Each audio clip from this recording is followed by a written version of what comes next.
Hey golfers, Jack Spencer here, Practical Golf for All. I wanted to touch on a few things in this video that, and especially at the end of it, it's critically important for good ball striking.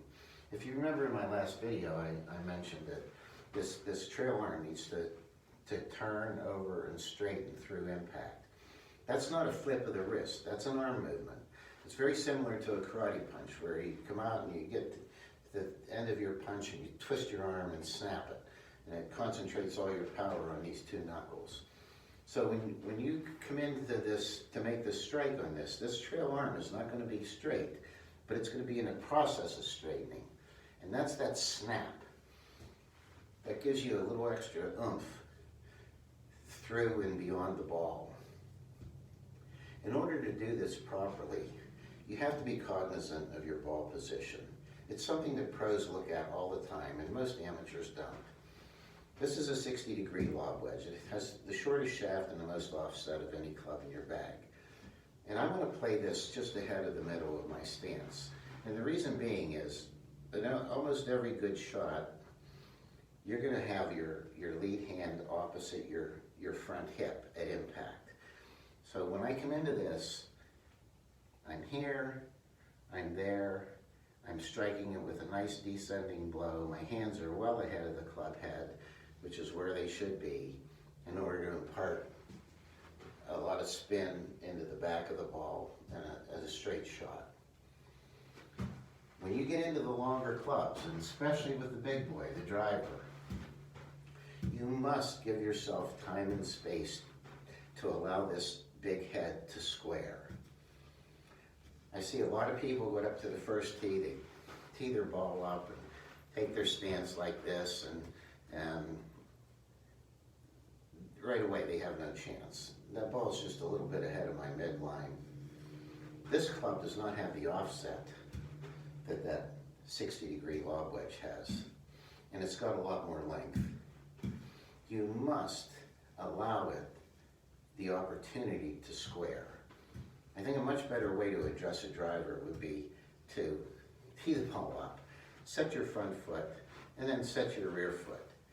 And it's going to put you behind the ball. It's going to give you a nice spine tilt, and it's also going to mean that during the strike, the club's going to come down, it's going to bottom out a little bit behind the ball, and then it's going to catch it on the upswing, which is what you want it to do. When this driver is not teed properly, only bad things can happen. You see guys, they come up, they go like that. Okay, so what's going to happen here? Number one, if they want to hit it straight, they're going to have to slow everything down to give this club head, this big club head, an opportunity to square. That's one option. Option two is they'll throw it from the top. It's a lot easier to square it from the top, but they're going to be cutting across it, and that's your big banana ball. It starts, for a right-handed golfer left, and bananas back to the right. Ton of side spin, a lot of lost distance. And the third thing, which is maybe even worse, is your brain knows that it needs to try to square it, so you flip. You flip your wrists. And that ball could go anywhere. All because your mind knows that it's going to have a really difficult time squaring this big club head with the ball in the position where you're playing it.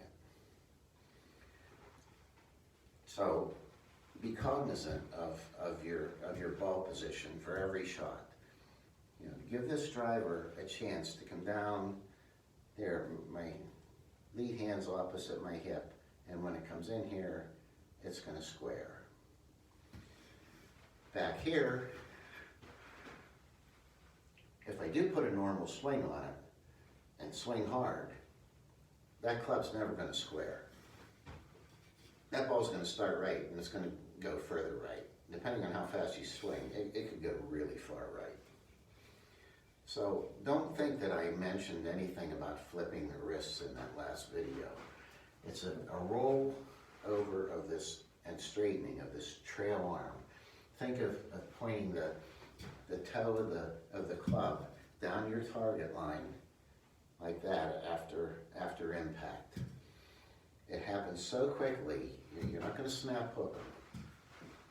But you need to give yourself and that club time and space to do that particular maneuver. So I hope you enjoyed this. I tried to keep it as short as I can. If I rambled a little bit, I'm sorry. Thank you to my other 2 new subscribers, and I'll see you next time.